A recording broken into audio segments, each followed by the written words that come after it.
Hello बच्चों, welcome to my channel. मैं हूं आपकी एनसीईआरटी एक्सपर्ट। मैं आपको करा रही हूं क्लास 6 एनसीईआरटी मैथमेटिक्स का चैप्टर नंबर 9 डाटा हैंडलिंग। इसकी एक्सरसाइज हम कर चुके हैं 9.2। इससे आगे का करेंगे आज हम। नेक्स्ट है हमारा बार ग्राफ। तो एक्सरसाइज जो 9.2 थी उसमें हमने पिक्टोग्राफ को ड्रॉ करना देखा था। तो representing data by pictograph is not only time consuming. तो हमने जैसे पिक्टोग्राफ बना के देखे थे इसके अंदर, तो ये बहुत ही टाइम कंज्यूम करते हैं, बहुत ज़्यादा टाइम लगता है इनको बनाने में। एंड एट टाइम डिफ़िकल्ट भी होता है। तो हम क्या करते हैं, कोई और मेथड देखते हैं डाटा को रिप्रेजेंट करने का। तो इसके लिए हम क्या करते हैं, बार ग्राफ बनाते हैं। बार ग्राफ क्या होता है, बार ऑफ यूनिफॉर्म विड्थ। हम बार बनाएंगे यूनिफॉर्म विड्थ की, जिनकी चौड़ाई सेम होती है। इनको हॉरिजॉन्टली भी ड्रॉ कर सकते हैं, इस तरह भी, और इस तरह से वर्टिकली भी ड्रॉ कर सकते हैं। और उनके बीच में जो स्पेस होता है बिल्कुल इक्वल रहना चाहिए। जो लेंथ आएगी बार की, जो बार की लेंथ होगी वो उस नंबर को रिप्रेजेंट करेगी। Such method of representing data is called a bar diagram और बार ग्राफ। इसको हम बार डायग्राम भी बोल सकते हैं और बार ग्राफ भी बोल सकते हैं। Interpretation of A bar graph. तो अब हम देखेंगे बार ग्राफ क्या होता है। अब हम एक एग्जांपल लेंगे। एक बिजी रोड है, रोड क्रॉसिंग है दिल्ली में। ये यहाँ पे ट्रैफिक पुलिस वाला किसी पर्टिकुलर डे स्टडी करता है। नंबर ऑफ व्हीकल्स दिखा रखे हैं passing through the crossing every hour 6 AM to 12 noon। तो 6 AM से लेकर 12 noon तक का ट्रैफिक दिखा रखा है every hour. 6 to 7, 7 to 8, 8 to 9, 9 to 10, 10 to 11, 11 to 12। तो यहाँ पे दिखा रखा है नंबर ऑफ व्हीकल्स और यहाँ पे दिखा रखा है time intervals. The scale 1 unit length equal to 100 vehicles. तो 1 यूनिट लेंथ किसके इक्वल है, 100 व्हीकल्स की। तो यहाँ पे जो ये 1 यूनिट लेंथ है 100 से लेकर 200 तक की 1 यूनिट है। लेकिन ये किसके इक्वल है, ये हमारा स्केल है और ये 100 व्हीकल्स के इक्वल है। जैसे यहाँ पे 100 है, यहाँ पे 200 है, इनके बीच का हम 1 सेंटीमीटर लेंगे, इससे आगे का 1 सेंटीमीटर। इस तरह से हम इस लाइन को 12 पार्ट्स में डिवाइड कर देंगे और यहाँ से यहाँ तक हम ये बार बनाएंगे। जैसे 6 से 7 का टाइम था, उस टाइम ट्रैफिक बहुत कम था, केवल 100 ही व्हीकल्स थे, अबाउट 100 व्हीकल्स थे, अबाउट 150 कह सकते हैं हम इनको। उसके बाद 7 to 8 बहुत ही रश होता है, स्कूलों में बच्चे जाते हैं। उसके बाद थोड़ा सा रश कम होता है, स्कूलों में बच्चे पहुंच जाते हैं। उसके बाद रश थोड़ा और कम होता है, उसके बाद कम होता चले जाता है, 12 बजे रश और भी कम हो जाता है। तो मैक्सिमम ट्रैफिक कहाँ पे शो हो रहा है, मैक्सिमम ट्रैफिक यहाँ पे शो हो रहा है। ठीक है, यहाँ पे कितने व्हीकल्स दिखा रखे हैं, यहाँ पे 1200 व्हीकल्स दिखा रखे हैं और टाइम इंटरवल क्या रहेगा, 7 to 8। इसके बाद क्या है, इससे छोटी क्या है, 8 to 9 है। ठीक है, और मिनिमम ट्रैफिक कहाँ पे है, 6 to 7 AM है। ठीक है, अब इससे बड़ी कहाँ है, 6 से 7 से बड़ी यहाँ पे 11 से 12 है। तो ये सब हमें बार ग्राफ के अंदर शो करना है। The total traffic during the 2 peak hours 8 to 10। अगर हमें 8 to 10 का ट्रैफिक निकालना है तो हम 8 से 9 का देखेंगे और 9 से 10 का देखेंगे। तो 8 से 9 का हमारा कितना है, तो 8 से 9 का हमारा 1000 है। ठीक है, और 9 to 10 का देखेंगे, ये हमारा इस लाइन को इस लाइन से मिला के देखेंगे, ये हमारा 900 है। तो टोटल कितना हो जाएगा, 1000 में हम 900 ऐड करेंगे तो टोटल हमारा 8 से लेकर 10 तक का जो टोटल व्हीकल्स हैं कितना हो जाएगा, वो 1900 व्हीकल्स हो जाएगा। अब हम एक एग्जांपल और लेंगे। If the number in the data are large. ये तो हमारे 100 तक के नंबर थे, लेकिन हमें ऐसा भी तो ग्राफ बनाना होता है जिसके अंदर हमारे जैसे करोड़ में या लाख में नंबर होते हैं। तो इसके लिए हम एक डिफरेंट स्केल लेते हैं। For example take the case of growth of population of India. जैसे इंडिया की पॉपुलेशन की ग्रोथ को ले लेते हैं, तो नंबर करोड़ में होते हैं, तो 1 यूनिट लेंथ को हम 10 करोड़ के इक्वल लेंगे। जैसे 1951 में पॉपुलेशन कितनी थी, 36। उसके बाद 61 में 44, उसके बाद 54, 68, 84, 102 करोड़। इस तरह से हमें स्केल लेना है। The bar graph for this case ही हमने शो कर दिया है। So the bar of length 5 units represent 50 crore. अगर हमारा स्केल 1 यूनिट रिप्रेजेंट करता है 10 करोड़ को, तो 5 यूनिट्स कितने को रिप्रेजेंट करेंगी? 50 करोड़ को। और 8 यूनिट्स किसको रिप्रेजेंट करेंगी? 80 करोड़ को। तो आप देख सकते हैं यहाँ पे ये हमारा स्केल है, 1 यूनिट है, यहाँ पे 10 करोड़ को रिप्रेजेंट करता है। तो ये हमारा यहाँ पे 30 और 40 के बीच में है, अबाउट 36 है। 40 और 50 के बीच में है, 44 है। फिर हमारा 54 है, 70 से थोड़ा कम है, 68 है। इस तरह से हमारा वैल्यूज़ आ जाएंगी।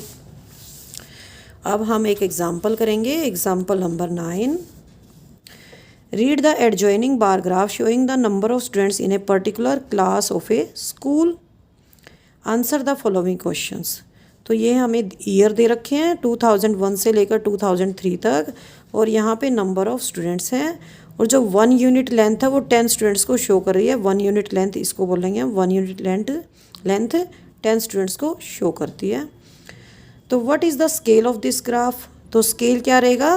1 unit length is equal to 10 students. How many new students are added every year? तो हर साल कितने स्टूडेंट्स ऐड होते हैं ये हमें बताना है। तो हर साल कितने स्टूडेंट्स ऐड हो रहे हैं?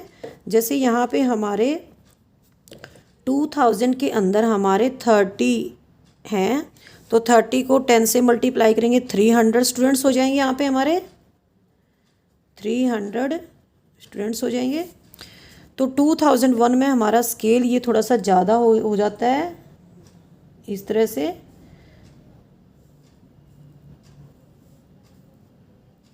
ये अबाउट हमारा 60 मान सकते हैं इसको, अबाउट 40 मान सकते हैं इसको। तो यहाँ पे इसमें उन्होंने कहा कि कितने स्टूडेंट हर साल ऐड होते हैं? लगभग 100 स्टूडेंट्स ऐड होते हैं हर साल। तो 100 students are added every year. क्योंकि देखिए यहाँ पे 2000 में 300 स्टूडेंट्स हैं, इसके बाद ये हमारा 2001 में 400 आ जाएंगे स्टूडेंट्स, क्योंकि आप 40 है तो 400 स्टूडेंट्स आ जाएंगे। नेक्स्ट हमारे 500 आ जाएंगे, नेक्स्ट इससे हमारे 600 स्टूडेंट्स आ जाएंगे। Is the number of students in the year 2003 twice that in the year 2000। हमसे पूछा है 2003 में जो स्टूडेंट्स हैं क्या वे 2000 से ट्वाइस हैं? यस। यहाँ पे हमारे 400 हैं, यहाँ पे हमारे 500 हैं, यहाँ पे हमारे 600 हैं। तो हम इन लाइनों को मिला के देख सकते हैं। इन लाइनों को जब हम मिलाएंगे तो हमें नंबर ऑफ़ स्टूडेंट्स का पता लग जाएगा। यस। तो इसमें क्या लिखेंगे? जो सी पार्ट है, yes the number of students in the year 2003 is twice than the year 2000, क्योंकि 2000 में हमारे 300 है और 2003 में हमारे 600 है। तो स्टूडेंट्स हमारे डबल हो गए हैं।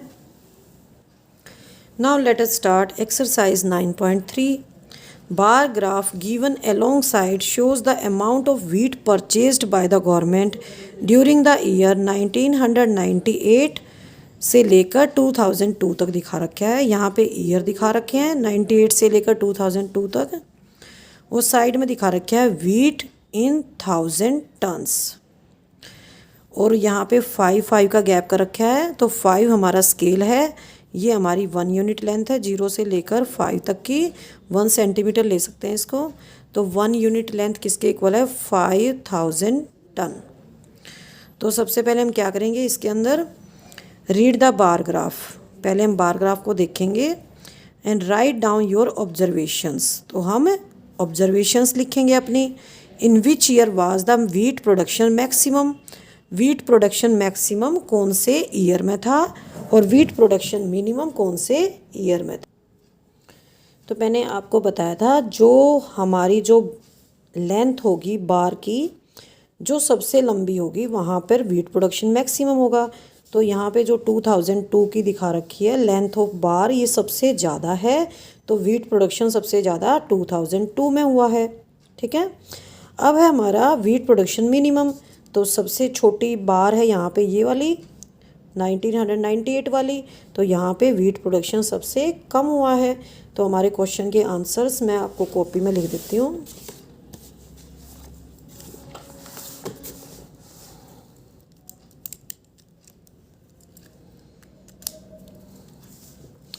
ये आपका चैप्टर 9 डाटा हैंडलिंग। आज हम कर रहे हैं एक्सरसाइज 9.3। तो इसके 2 ही क्वेश्चन हैं सिर्फ। तो wheat production maximum question first, तो हम ये लिखेंगे इसका A part, wheat production is maximum in 2002। B part हमारा वीट प्रोडक्शन मिनिमम। तो इसका आंसर आ जाएगा वीट प्रोडक्शन इज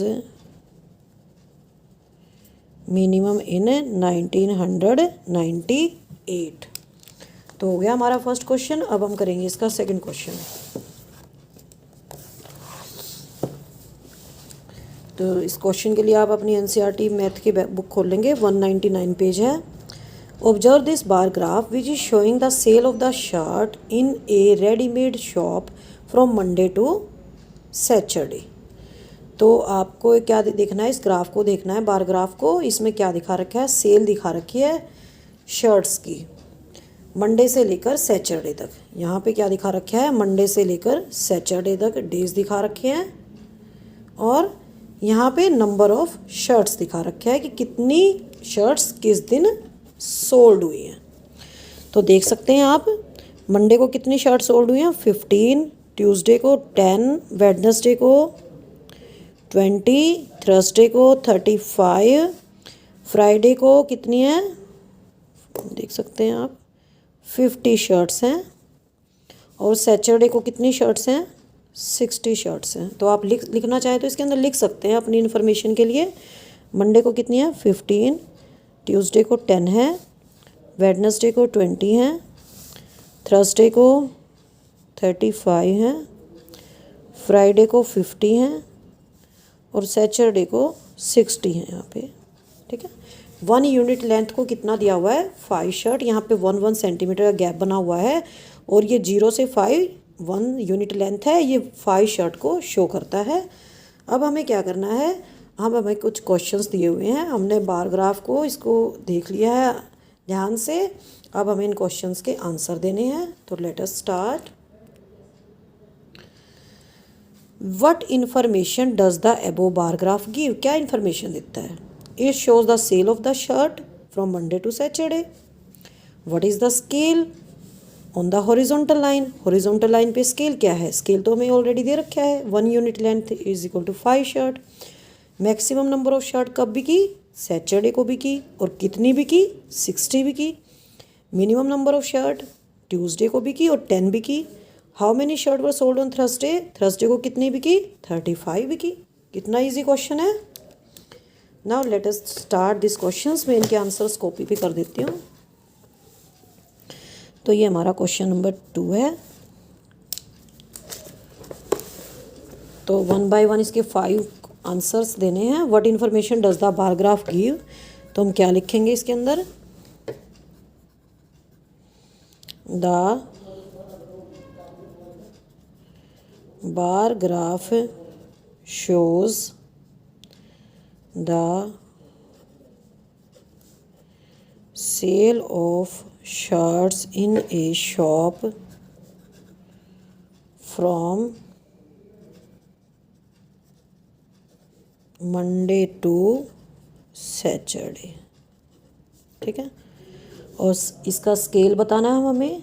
तो 1 unit length is equal to 5 shirt.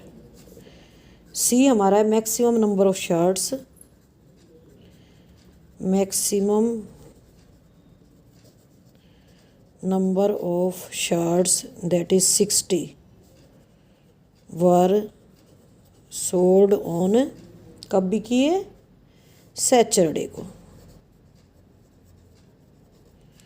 अब हमारा D part, minimum number of shirts were sold on a Tuesday.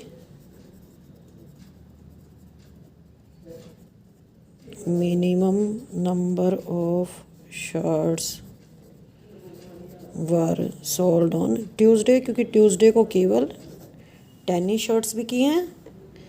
Next है हमारा E, how many shirts were sold on Thursday. Number of shirts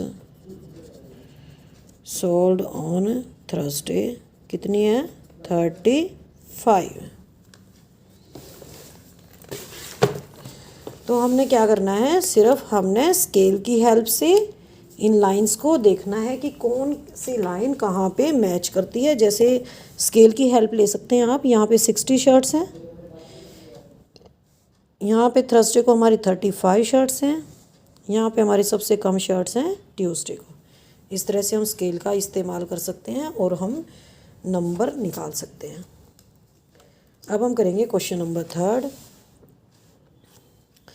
Observe this bar graph which shows the marks obtained by Aziz in half yearly examination different subjects।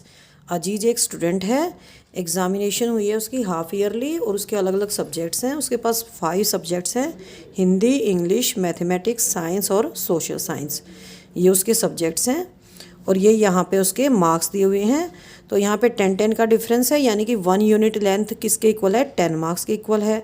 तो हमें इस बार graph को observe करना है और हमें कुछ क्वेश्चंस के आंसर देने हैं।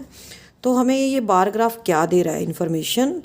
What information is giving this bar graph? This information हमें इससे क्या इन्फॉर्मेशन मिल रही है? ये हमें दे रहा है number of the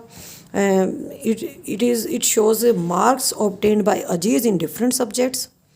Name the subject in which Aziz scored maximum marks। तो इसके लिए हम सबसे पहले क्या करेंगे, स्केल की हेल्प लेंगे और इसमें उसके मार्क्स लगा लेंगे। तो यहाँ पे जैसे 80 मार्क्स हैं उसके हिंदी में, ठीक है। नेक्स्ट हमारे यहाँ पे इंग्लिश में उसके 60 मार्क्स हैं। अब हम देखेंगे मैथमेटिक्स में उसके 70 मार्क्स हैं, साइंस में उसके 50 मार्क्स हैं और सोशल स्टडीज़ में उसके 40 मार्क्स हैं। बहुत इंटेलिजेंट है हिंदी में, लेकिन उसकी सोशल स्टडीज़ बहुत ही वीक है, उसके अंदर उसके 40 मार्क्स हैं केवल। Name the subject in which Aziz scored maximum marks. तो मैक्सिमम मार्क्स उसने हिंदी में स्कोर किए हैं। Name the subject in which he has scored minimum marks. तो मिनिमम मार्क्स उसने सोशल स्टडीज़ में किए हैं। Name state the name of the subjects and marks obtained in each of them. अब हमें सब्जेक्ट का नाम भी लिखना है और मार्क्स कितने आए हैं वे भी लिखने हैं। तो let us start this question.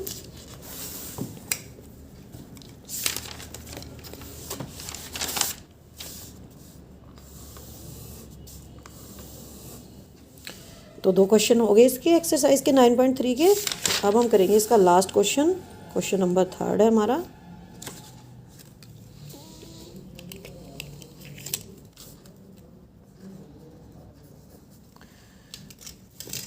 तो इसका ए पार्ट करेंगे। जो मैंने अभी अभी आपको बार ग्राफ दिखाया है, ये हमें क्या इन्फॉर्मेशन देता है ये हमें बताना है। तो ये इन्फॉर्मेशन देता है हमें, the bar graph shows marks obtained by Aziz in different subjects। तो हमें 2 ही चीज़ें तो पता चलती हैं, एक तो मार्क्स पता चल रहे हैं, एक सब्जेक्ट्स के नाम पता चल रहे हैं। और क्या है इसके अंदर, कौन से सब्जेक्ट में मैक्सिमम मार्क्स आए हैं? हिंदी के अंदर आए हैं। इन हिंदी अजीज गोट मैक्सिमम मार्क्स। कितने मार्क्स आए हैं? 80 मार्क्स आए हैं, ठीक है। सी पार्ट है हमारा, किसके अंदर मिनिमम आए हैं? सोशल स्टडीज़ के अंदर। इन सोशल स्टडीज़ अजीज गोट मिनिमम मार्क्स। इसमें उसके बहुत ही कम मार्क्स आए हैं, सबसे कम मार्क्स उसके सोशल स्टडीज़ में आए हैं। हमारा 3rd क्वेश्चन है, इसका 3rd पार्ट डी पार्ट है इसी क्वेश्चन का। हमें सब्जेक्ट्स के नाम लिखने हैं और उनके मार्क्स लिखने हैं। तो हम सब्जेक्ट्स के नाम लिखेंगे, यहाँ पे लिखेंगे हम सब्जेक्ट्स और यहाँ पे लिखेंगे हम मार्क्स। तो सब्जेक्ट्स हिंदी, सबसे पहले हिंदी में आए 80 मार्क्स। नेक्स्ट है इंग्लिश, इंग्लिश में आए हैं उसके 60। मैथ्स में आए उसके 70। साइंस में आए हैं 50 और SST यानी सोशल स्टडीज़ में मार्क्स आए उसके 40। अब चाहे तो इसका जो फर्स्ट क्वेश्चन कराया है इसके अंदर भी आप नंबरिंग कर सकते हैं स्केल की हेल्प से। तो कैसे करेंगे आप इसकी स्केल की हेल्प से इसकी नंबरिंग कैसे करेंगे? जैसे यहाँ पे आ जाएगा हमारा 15, ठीक है, यह आ जाएगा हमारा 25,000 टन।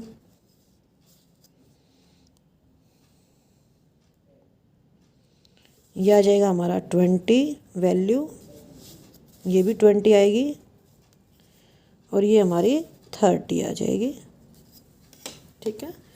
तो एक यूनिट लेंथ हमारा क्या शो कर रहा है? 5000 टन को शो करता है। तो यहाँ पे हम वैल्यू लिख के इसके क्वेश्चंस के आंसर को इजीली दे सकते हैं। तो आज हमारी एक्सरसाइज 9.3 हो गई है कंप्लीट। नेक्स्ट टाइम मैं आपको कराऊंगी ड्राइंग ए बार ग्राफ। अब तक हमने 9.3 में क्या किया है? बार ग्राफ को देख के हमने क्वेश्चन के आंसर दिए हैं। इस नेक्स्ट टाइम मैं आपको कराऊंगी कि बार ग्राफ हमें कैसे ड्रॉ करते हैं, और इसी से रिलेटेड है हमारी एक्सरसाइज 9.4, और मैं आपको 9.4 भी कराऊंगी। ओके, बाय बाय बच्चों, हैव ए नाइस डे।